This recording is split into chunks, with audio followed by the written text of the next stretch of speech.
Grande mídia, capital, negacionismo. Trump, os 4 cavaleiros do apocalipse climático. Incêndios no Brasil e em Los Angeles refletem um planeta sujeito ao capitalismo predatório, amparado pela mídia hegemônica e impulsionado por Trump. Sem resistência organizada a esse sistema, não chegaremos a lugar algum. Esse texto é da Brenda Evaristo, estagiária aqui de jornalismo da Diálogos do Sul, estudante de comunicação social, se eu não estiver enganado, porque acho que tem uma diferença, mas ela é jornalista super, muito boa, assim, a gente ama a Brenda, ela faz faculdade lá na Bahia e ela trabalha remotamente com a gente. E quais são os destaques do texto dela?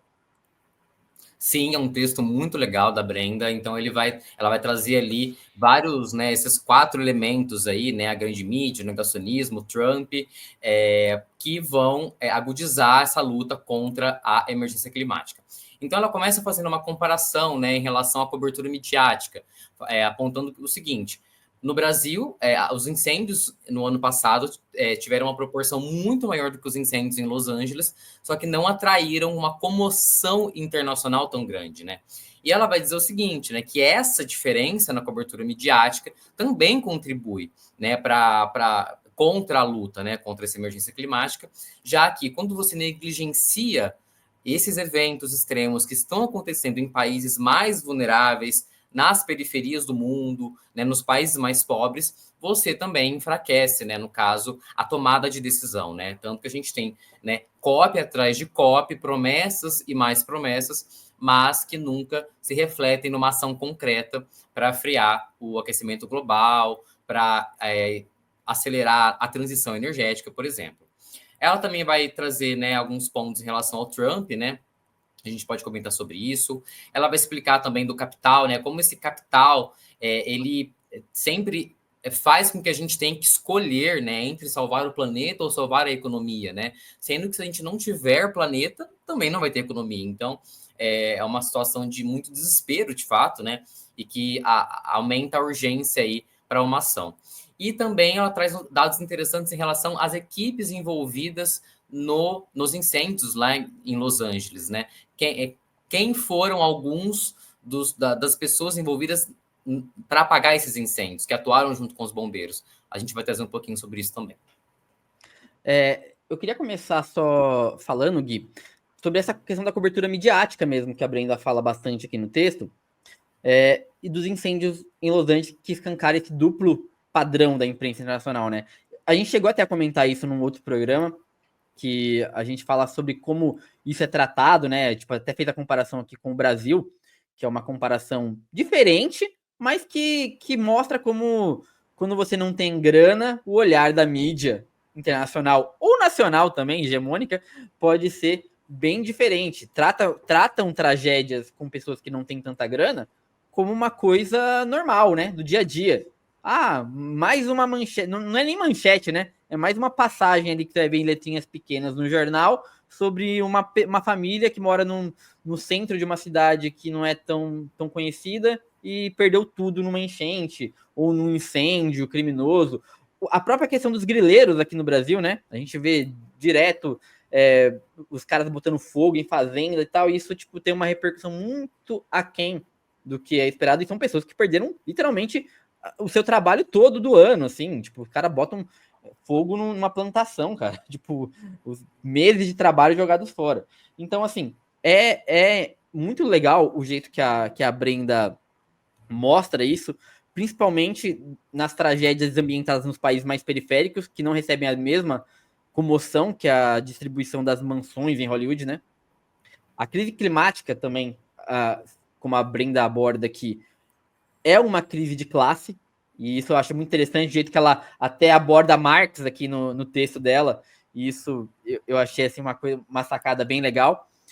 E eu acho que a gente está chegando num caminho de entendimento bem legal, pelo menos na mídia não tradicional, na mídia independente, assim. Eu fico até feliz. Vi outras mídias falando disso. Ó, falaram depois que a Diálogo do Sul postou, tá? Antes eu não tinha visto ninguém falando sobre esse ponto, mas fica aí o ponto. A gente tá gerando tendência, Gui.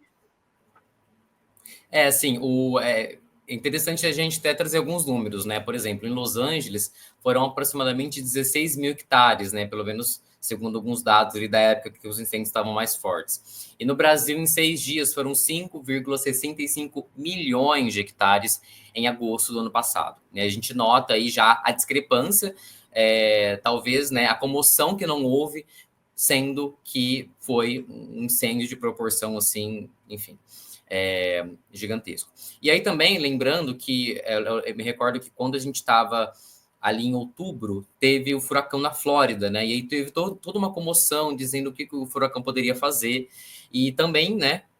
Enfim, uma preocupação gigantesca na grande mídia, sendo que em setembro teve um tufão em Mianmar que deslocou 320 mil pessoas e mais de 100 pessoas morreram. E ainda que tenha sido noticiado aqui no Brasil, por exemplo, mas a comoção não foi a mesma, né? E aí, para falar um pouquinho sobre o Trump, né, que a Brenda ela pontua o seguinte, que ele, né, tá cada dia uma notícia diferente, uma bomba diferente, né, e assim que ele se tornou presidente, ele demitiu funcionários ligados à justiça ambiental e à diversidade. Ele disse que no caso dos incêndios lá na Califórnia, ele cortaria verbas para a Califórnia, porque a Califórnia tem uma política de preservação de peixes, que isso estaria impedindo o fluxo de água para apagar os incêndios. Então, assim, é isso, né? Os discursos dele sempre fomentando esse negacionismo e sempre indo contra aí, qualquer tipo de ação que seja para mudar essa realidade. E ela questiona, né? Que no caso do capital, né, ela fala o seguinte, que em muitos países, né, a gente assiste um corte, né, de verbas destinadas ao meio ambiente, né, e aí a gente vai lá para a Argentina agora, que está tendo incêndios lá na Patagônia, já são mais de 24 mil hectares queimados, né, e aí a gente até publicou uma matéria ontem, vocês podem encontrar no nosso site, falando o seguinte, que a situação dos bombeiros, né, a estrutura que eles tinham para combater esses incêndios já era muito precária. Só que com os cortes do milênio no ano passado, isso piorou ainda mais. Então, lá na matéria, eles falam o seguinte, que os bombeiros vão para uma região, não só os bombeiros, a população também ajudando a apagar esses incêndios, eles vão para uma região e deixa outra, porque não tem pessoal, não tem estrutura para apagar todo o fogo. Então, isso aí é um reflexo disso, né? De como que não se dá a importância devida para combater e para mitigar esses efeitos. Só para encerrar mesmo, Gui, eu acho que uma mensagem importante que o texto passa, assim, é do não conformismo. A gente não pode aceitar essa lógica que está sendo imposta, uma lógica predatória, assim, de justiça climática e social. Justiça social e justiça climática têm que andar juntas. Tem várias pessoas que são especialistas e falam sobre isso. E a luta precisa ser coletiva.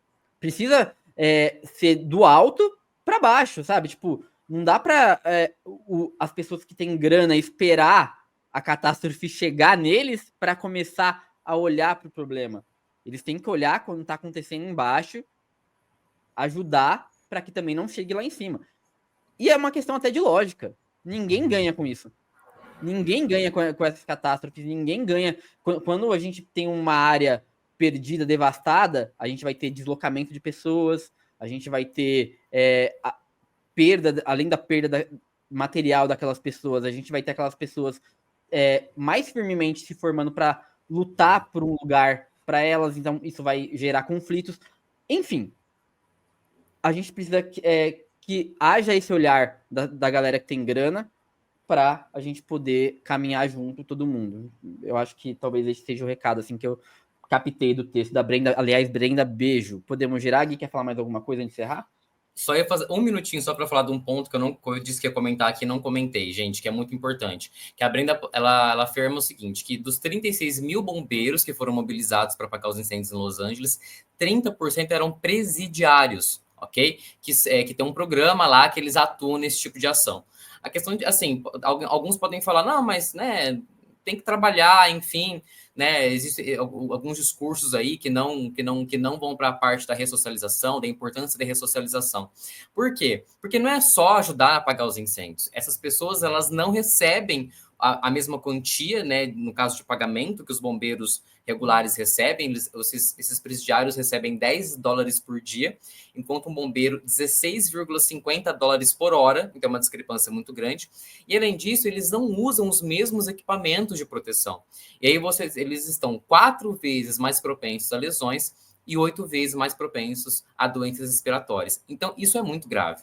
Né, você colocar essas pessoas sem a devida proteção, na maioria, considerando a configuração dos presídios dos Estados Unidos, que a maioria são pessoas pretas, então você vai ter ali, com certeza, mais pessoas, né, pessoas pretas e pobres, tendo que trabalhar dessa forma para apagar esses incêndios expostos a esse tipo de risco. Então, isso também é um reflexo, né, de tudo isso que a gente está falando, sobre o capital, sobre, né, o modo como as periferias são tratadas. E depois tem quem diga que direitos humanos é só para bandido, né? Tem as pessoas que defendem esse discurso. Olha aí a hipocrisia.